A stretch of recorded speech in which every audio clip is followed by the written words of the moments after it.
Hello नमस्कार। तर आज मी माझा पहिला लॉंग व्हिडिओ शूट करणार आहे। म्हणजे मी माझं यूट्यूब चॅनल सुरू केलं होतं आमच्या ॲनिव्हर्सरीच्या दिवशी, जे की होती 25 मेला, आणि आज 21 जूनला मी माझा पहिला लॉंग व्लॉग शूट करते। त्यावेळी आम्ही नारायणपूरला दर्शनाला गेलो होतो दत्त महाराजांच्या आमच्या ॲनिव्हर्सरीच्या दिवशी, आणि आज सुद्धा आम्ही तिकडेच चाललोय कारण महिन्यातनं एकदा आम्ही त्या मंदिरात जातो। पण मागच्या वेळी आमच्यासोबत आमचे फ्रेंड्स होते आणि यावेळी आमच्यासोबत आमची फॅमिली असणार आहे।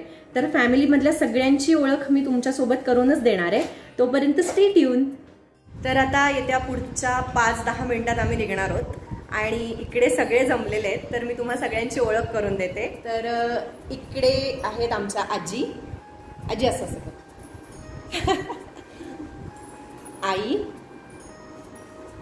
मामा, आणि हा माणूस तुम्हाला आता पुढच्या प्रत्येक ब्लॉग मध्ये दिसणार आहे, इवन तुम्ही याला शॉर्ट्स मध्ये सुद्धा बघितलेलं असणार आहे, अभिषेक। तर आता मी निघतोय।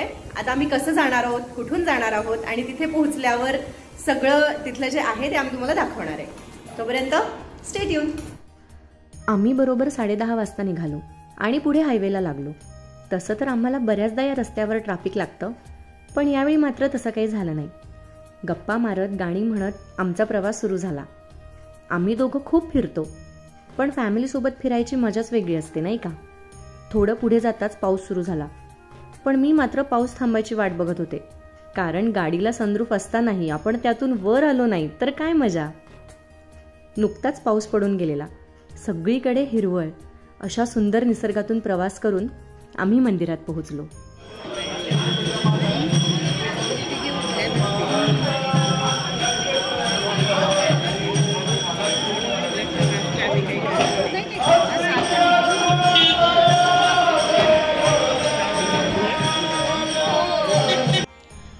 या मंदिराची स्थापना अण्णा महाराजांनी 1964 साली केली।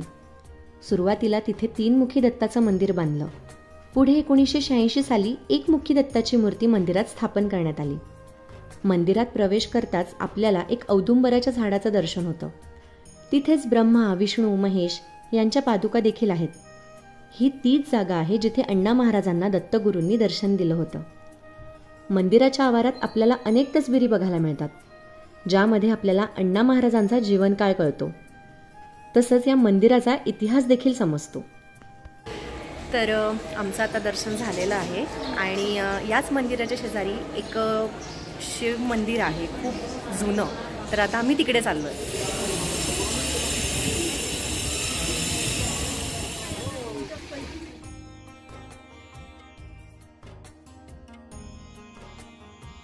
हेच ते शिव मंदिर मी आता जे तुम्हाला सांगितलं, हे खूप जुनं आहे आणि इथे सध्या बांधकाम पण चाललं आहे, मंदिराची डागडुजी चालली आहे। तर आतमध्ये सुद्धा गेल्यानंतर जप लावलेला असतो ओम नमः शिवाय, आणि त्याच्यामुळे इतकं मंत्रमुग्ध झालेलं असतो सगळा परिसर।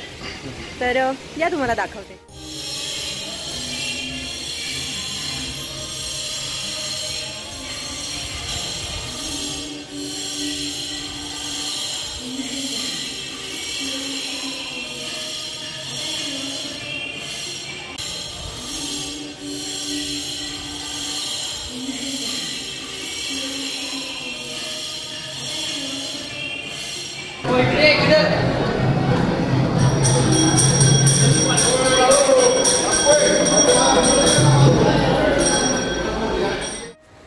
तर आमचा प्लॅन होता की नारायणपूरचं दर्शन करून बालाजी मंदिरात जायचं, पण खूप जोरदार पाऊस सुरू झालाय आणि थांबलो तर उशीर होईल, त्यामुळे आम्ही आता डायरेक्ट घरी जायला निघतोय। सांगा कसं झालं दर्शन?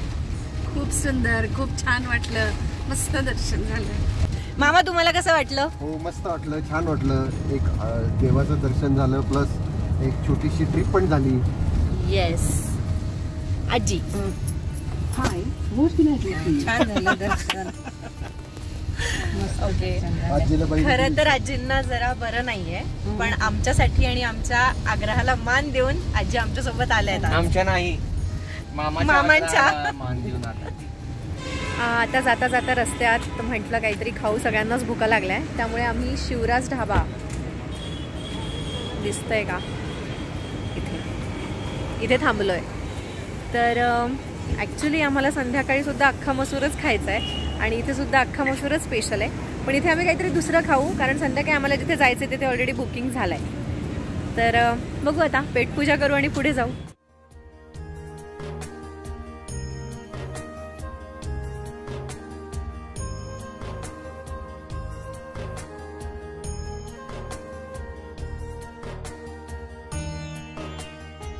जसं मी तुम्हाला सांगितलं की दुपारी आम्ही जेवायला थांबलो होतो आणि घरी आल्यानंतर आम्ही सगळे झोपलो आणि आत्ता संध्याकाळी थोडा आराम वगैरे झाला आहे. आणि आता तुम्ही जी दुपारी बघितली ती आमची अर्धीच फॅमिली होती. अजून बाकीची फॅमिली येणार आहे आणि संध्याकाळचा सगळा कार्यक्रम जसं की औक्षण वगैरे ते सगळं होणार आहे आणि पुढे आम्ही जाणार आहोत डिनरला. तर त्यावेळी मी तुम्हाला सगळ्यांची पुन्हा एकदा ओळख करून देणार आहे.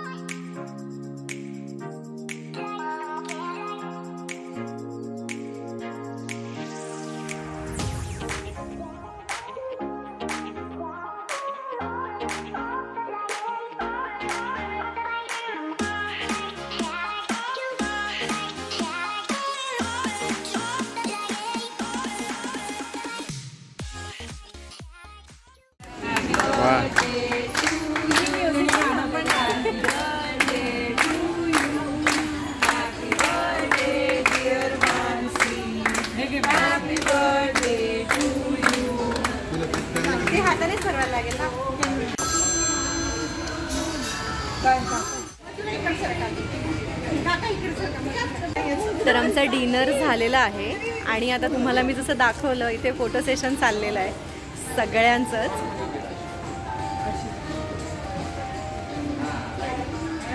डिनर आणि मग फोटो सेशन करून आम्ही घरी जायला निघालो. तर असा होता माझा पहिला ब्लॉग. तुम्हाला हा ब्लॉग आवडला असेल तर नक्की मला कमेंट करून सांगा. व्हिडिओला लाईक आणि चॅनलला सबस्क्राईब करायला विसरू नका.